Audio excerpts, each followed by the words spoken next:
तो दोस्तों आज का पहला प्रश्न यहाँ पर हिंदी का दिया गया है कि अर्धमागधी अपभ्रंश से विकसित बोली है। तो ऑप्शन दे रखा है और इसमें से करेक्ट आंसर बताने हैं कि कौन सी बोली अर्धमागधी अपभ्रंश से विकसित हुई है। तो इसका करेक्ट आंसर हो जाएगा ऑप्शन नंबर बी यानी बघेली। अगला प्रश्न यहाँ पर दिया गया निर्देश की 52 से 54 तक, जिसमें आपको अशुद्ध शब्द को पहचानना है। तो 52 नंबर यहाँ पर दिया गया और यहाँ पर बताना है कि कौन सा शब्द ऑप्शनों में से अशुद्ध शब्द है। तो जल्दी से इसका करेक्ट आंसर बताइए।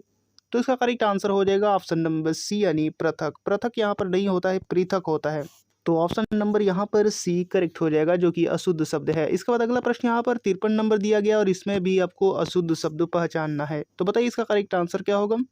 तो इसका करेक्ट आंसर हो जाएगा दिए गए ऑप्शनों में से ऑप्शन नंबर ए यानी औषधि। यहाँ पर ध में बड़ी का मंत्र न होकर के यहाँ पर ध में छोटी का मंत्र होना चाहिए, यानी औषधि यहाँ पर अशुद्ध शब्द है। अगला प्रश्न देखते हैं यहाँ पर 54 नंबर, इसमें भी आपको अशुद्ध शब्द बताना है। तो घनिष्ठ, दृश्य, अलौकिक और शीर्षक, यहाँ पर भी आपको बताना है कि कौन सा अशुद्ध शब्द है। तो ऑप्शन यहाँ पर दे रखा है और इसमें से करेक्ट आंसर हो जाएगा ऑप्शन नंबर सी यानी अलौकिक। अलौकिक यहाँ पर ना होकर के अलौकिक होना चाहिए, यानी ल में औ का मात्रा यहाँ पर होना चाहिए। इसके बाद अगला प्रश्न यहाँ पर देखते हैं 55 नंबर की निम्नलिखित में से कौन सा स्वर नहीं है। तो स्वर बताना है कि कौन सा स्वर नहीं है। तो यहाँ पर करेक्ट आंसर हो जाएगा दिए गए ऑप्शनों में से ऑप्शन नंबर बी यानी यह यहाँ पर स्वर नहीं है, जो कि व्यंजन कहलाता है। अगला प्रश्न देखते हैं 56 नंबर की, इनमें से कौन संयुक्त व्यंजन नहीं है। तो यहाँ पर ऑप्शन दे रखा है और इसमें से करेक्ट आंसर बताइए कौन सा संयुक्त व्यंजन नहीं है।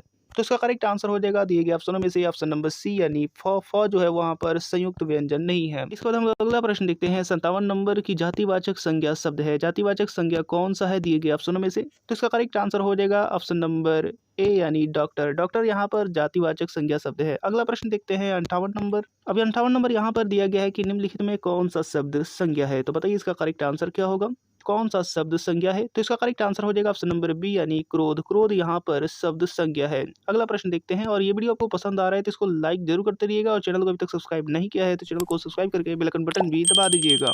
तो इसके बाद यहाँ पर 59 नंबर दिया गया है कि हथियाना में कौन सी क्रिया है। हथियाना में क्रिया बताना है कि कौन सी है। तो इसका करेक्ट आंसर हो जाएगा दिए गए ऑप्शनों में से ऑप्शन नंबर डी यानी नाम धातु क्रिया है। अगला प्रश्न जो कि यहाँ पर 60 नंबर दिया गया है कि किस वाक्य में विशेषण संबंधी अशुद्धि नहीं है। किस वाक्य में बताना है कि विशेषण संबंधी अशुद्धि नहीं है।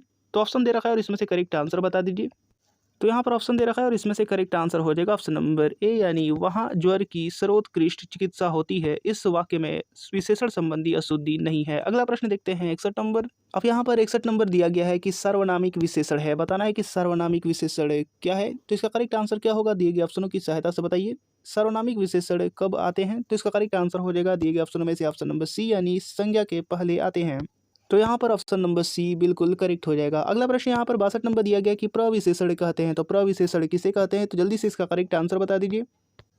तो ऑप्शनों में से करेक्ट आंसर हो जाएगा ऑप्शन नंबर ए यानी प्रविशेषण विशेषण की विशेषता बताने वाले शब्द को कहते हैं। ऑप्शन नंबर ए करेक्ट हो जाएगा। अगला प्रश्न यहाँ पर 63 नंबर दिया गया है कि विशेषण की दृष्टि से अशुद्ध वाक्य का चयन कीजिए। अशुद्ध वाक्य का चयन करना है, तो जल्दी से इसका करेक्ट आंसर बताइए। ऑप्शन यहाँ पर दे रखे हैं और इसमें से अशुद्ध वाक्य कौन सा है।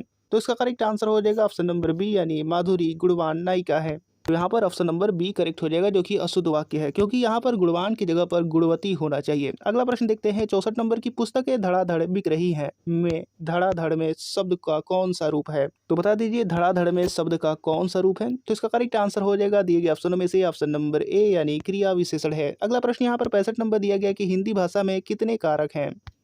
तो इसका करेक्ट आंसर क्या होगा, हिंदी भाषा में कितने कारक हैं। तो इसका करेक्ट आंसर होगा ऑप्शन नंबर ए यानी कुल 8 कारक होते हैं। अगला प्रश्न यहाँ पर 66 नंबर दिया गया कि महान का स्त्रीलिंग है। स्त्रीलिंग बताना है महान का। तो जल्दी से इसका करेक्ट आंसर बताइए।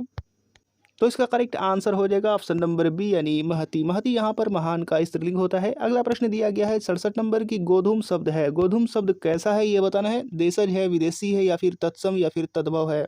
तो इसका करेक्ट आंसर हो जाएगा ऑप्शन नंबर सी यानी तत्सम शब्द है गोधूम। अगला प्रश्न देखते हैं। अगला प्रश्न यहाँ पर दिया गया 68 नंबर की, सांकल का तत्सम शब्द क्या होगा। सांकल का तत्सम शब्द बताना है, तो जल्दी से इसका करेक्ट आंसर बताइए। तो इसका करेक्ट आंसर हो जाएगा दिए गए ऑप्शनों में से ऑप्शन नंबर सी यानी श्रृंखला। सांकल का जो तत्सम शब्द होता है वो श्रृंखला होता है। अगला प्रश्न देखते हैं यहाँ पर 69 नंबर की, नीचे दिए गए शब्द का एक अर्थ के साथ लिखा हुआ है, दूसरा अर्थ बताइए। कल का यहाँ पर मशीन दिया गया है और इसका दूसरा अर्थ बताना है। तो जल्दी से इसका करेक्ट आंसर बता दीजिए, इसका अर्थ क्या होगा। तो इसका अर्थ हो जाएगा ऑप्शन नंबर ए यानी आने वाला कल। यहाँ पर कल का अर्थ होता है। अगला प्रश्न देखते हैं 70 नंबर की, किस शब्द में उपसर्ग नहीं है। किस शब्द में उपसर्ग नहीं है वो बताना है। तो दिए गए ऑप्शनों की सहायता से जल्दी से बताइए।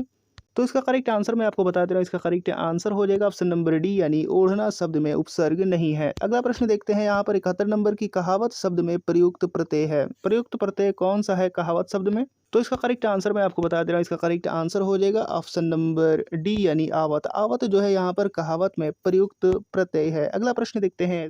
इसके बाद अगला प्रश्न यहाँ पर 72 नंबर दिया गया कि यशः धन अर्थी, यशः धन अर्थी का यहाँ पर क्या होगा संधि, ये बताना है दिए गए ऑप्शनों में से। तो इसका करेक्ट आंसर हो जाएगा ऑप्शन नंबर ए यानी यशार्थी। यशार्थी यहाँ पर करेक्ट आंसर होगा। इसके बाद हम लोग अगला प्रश्न देखते हैं। 73 नंबर की, दो वर्डों के मेल से उनके रूपों में होने वाले परिवर्तन या विकार को क्या कहते हैं। तो यहाँ पर डैश दिया गया, इसमें बताना है कि क्या कहते हैं। तो इसका करेक्ट आंसर हो जाएगा दिए गए ऑप्शनों में से ऑप्शन नंबर बी यानी संधि कहते हैं। दो वर्डों के मेल से उनके रूपों में होने वाले परिवर्तन या विकार को संधि कहते हैं। इसके बाद हम लोग अगला प्रश्न देखते हैं 74 नंबर। अब यहाँ पर 74 नंबर दिया गया है कि सूर्योदय का संधि विच्छेद होगा। सूर्योदय का संधि विच्छेद बताना है। तो ऑप्शन में से करेक्ट आंसर क्या होगा? तो इसका करेक्ट आंसर होगा ऑप्शन नंबर ए यानी सूर्यधन उदय, सूर्योदय का संधि विच्छेद होगा। अगला प्रश्न यहाँ पर 75 नंबर दिया गया है कि चंद्रधन उदय, चंद्रोदय यहाँ संधि है। तो कौन सी संधि है बताना है कि चंद्रधन उदय में कौन सी संधि है।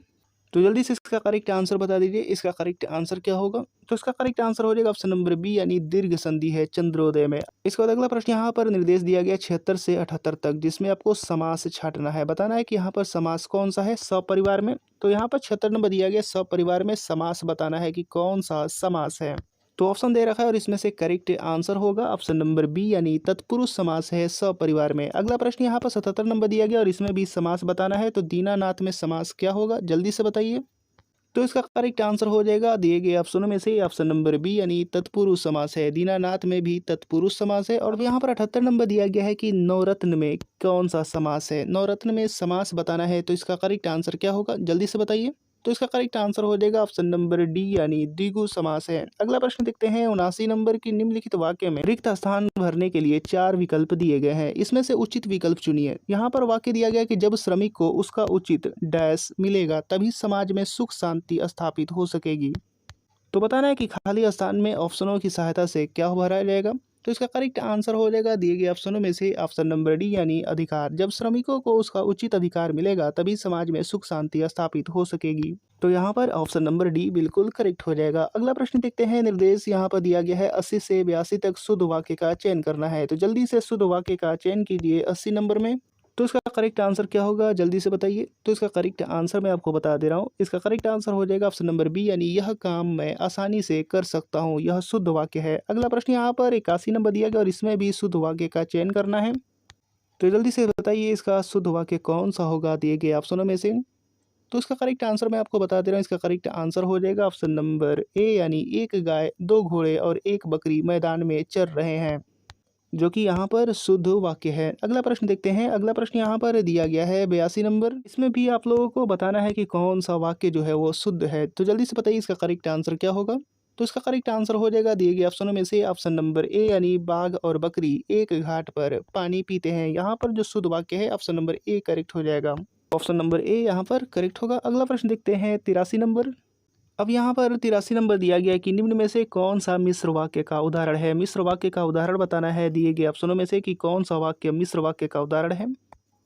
तो इसका करेक्ट आंसर मैं आपको बता रहा हूँ, इसका करेक्ट आंसर हो जाएगा ऑप्शन नंबर सी यानी यदि पढ़ाई करोगे तो पास हो जाओगे, जो कि एक मिश्र वाक्य है। अगला प्रश्न यहाँ पर 84 नंबर दिया गया कि खेचर का पर्याय होगा। खेचर का पर्याय होगा क्या होगा यहाँ पर।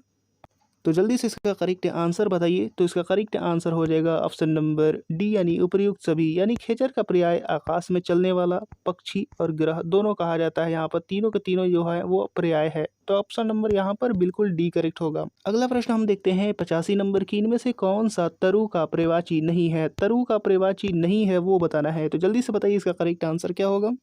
तो इसका करेक्ट आंसर हो जाएगा ऑप्शन नंबर डी यानी पग। अगला प्रश्न देखते हैं यहाँ पर 86 नंबर की, वर्ग अ में दिए गए शब्दों को उनके विपरीतार्थक यानी विलोम के साथ वर्ग ब से मिलान कीजिए। वर्ग अ यहाँ पर दिया गया और वर्ग ब भी दिया गया, जिसको मिलान करना है। तो बताइए यहाँ पर उदार का विलोम क्या होगा, गौरव का विलोम क्या होगा, तिरस्कार का विलोम क्या होगा और विपन्न का विलोम क्या होगा। तो जल्दी से इसका करेक्ट आंसर बताइए। तो इसका करेक्ट आंसर मैं आपको बता दे रहा हूँ, इसका करेक्ट आंसर हो जाएगा उदार का कृपण, गौरव का लाघव और तिरस्कार का पुरस्कार और विपन्न का संपन्न। तो यहाँ पर करेक्ट होगा 4, 3 2 और 1। तो ऑप्शनों में से करेक्ट आंसर हो जाएगा ऑप्शन नंबर बी यानी 4, 3, 2 और 1। अब हम लोग अगला प्रश्न देखते हैं 87 नंबर की। अभिमान का विपरीत अथवा विलोम शब्द क्या है? अभिमान का विपरीत अर्थ बताना है यानी विलोम शब्द बताना है। तो इसका करेक्ट आंसर हो जाएगा दिए गए ऑप्शनों में से ऑप्शन नंबर सी यानी निरभिमान। अगला प्रश्न देखते हैं 88 नंबर की। विनय पूर्वक किया गया हठ के लिए एक शब्द है। आपको बताना है कि विनय पूर्वक किया गया हठ के लिए एक शब्द क्या है? तो इसका करेक्ट आंसर हो जाएगा ऑप्शन नंबर डी यानी आग्रह। अगला प्रश्न यहाँ पर 89 नंबर दिया गया है कि गोद लिया हुआ पुत्र के लिए एक शब्द क्या है? तो गोद लिया हुआ पुत्र को क्या कहते हैं एक शब्द में? तो इसका करेक्ट आंसर हो जाएगा ऑप्शन नंबर बी यानी दत्तक कहा जाता है। अगला प्रश्न यहाँ पर 90 नंबर दिया गया है कि डूबते को तिनका का सहारा मुहावरे का क्या अर्थ होता है? तो ऑप्शन को पढ़िए और इसमें से करेक्ट आंसर बताइए। इस मुहावरे का अर्थ क्या है? डूबते को तिनका का सहारा। तो इसका करेक्ट आंसर हो जाएगा ऑप्शन नंबर सी यानी निराशा में आशा की झलक। अगला प्रश्न देखते हैं 91 नंबर। अब यहाँ पर 91 नंबर दिया गया कि आंखें चार होना मुहावरे का क्या अर्थ होता है? तो जल्दी से इसका करेक्ट आंसर बताइए। तो इसका करेक्ट आंसर हो जाएगा ऑप्शनों में से ऑप्शन नंबर बी यानी एक दूसरे को देखना आंखें चार होना मुहावरे का अर्थ होता है। अब हम लोग अगला प्रश्न देखते हैं 92 नंबर। अब यहाँ पर 92 नंबर दिया गया कि नाराज होना के लिए कौन सा मुहावरा होगा? तो जल्दी से बताइए इसका करेक्ट आंसर क्या होगा? दिए गए ऑप्शनों में से नाराज होने के लिए मुहावरा बताना है। तो इसका करेक्ट आंसर होगा ऑप्शन नंबर बी यानी मुंह फुलाना। अगला प्रश्न देखते हैं 93 नंबर की। छठी का दूध आना मुहावरे का क्या अर्थ होता है? तो जल्दी से इसका करेक्ट आंसर बताइए। छठी का दूध आना मुहावरे का अर्थ है। तो इसका करेक्ट आंसर हो जाएगा ऑप्शनों में से ऑप्शन नंबर डी यानी अत्यंत कठिन होना। अगला प्रश्न देखते हैं 94 नंबर की। नीचे लिखे मुहावरे का उचित अर्थ बताइए। यहाँ पर मुहावरा दिया गया है किराई का पहाड़ बनाना। इसका अर्थ बताना है क्या होगा?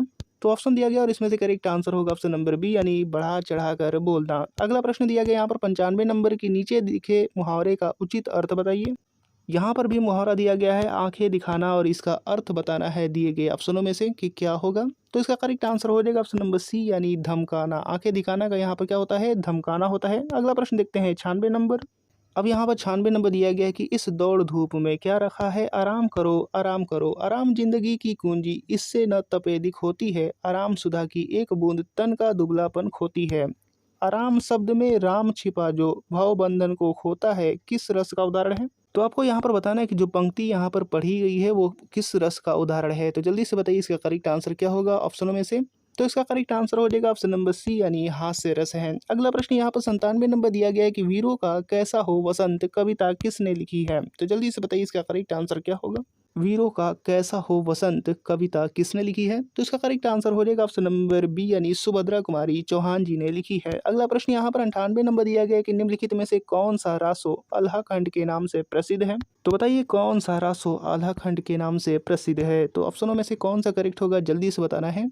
तो इसका करेक्ट आंसर हो जाएगा ऑप्शन नंबर सी यानी परमाल रासो। अगला प्रश्न यहाँ पर 99 नंबर दिया गया कि आनंद कादम्बिनी पत्रिका का प्रकाशन कहाँ से होता है? तो बताइए इसका करेक्ट आंसर। आनंद कादम्बिनी पत्रिका का प्रकाशन कहाँ से होता है? तो इसका करेक्ट आंसर हो जाएगा ऑप्शन नंबर बी यानी मिर्जापुर से होता है। अगला प्रश्न देखते हैं यहाँ पर 100 नंबर जो कि इस वीडियो का लास्ट प्रश्न है कि सरकारी पत्रों में सामान्यतः किस संबोधन का प्रयोग होता है? तो बताइए कि किस संबोधन का प्रयोग होता है? तो ऑप्शनों में से करेक्ट आंसर हो जाएगा ऑप्शन नंबर सी यानी महोदय का प्रयोग होता है। तो उम्मीद करता हूँ कि वीडियो आपको पसंद आया होगा और इसी तरीके के और नए वीडियो देखने के लिए और ज़्यादा प्रैक्टिस सेट लगाने के लिए हमारे साथ जुड़े रहिएगा और चैनल को अभी तक सब्सक्राइब नहीं किया चैनल को सब्सक्राइब करके बेल आइकन बटन भी दबा दीजिए। तो मिलते हैं अगले वीडियो में अगले प्रैक्टिस सेट के साथ। तब तक के लिए धन्यवाद।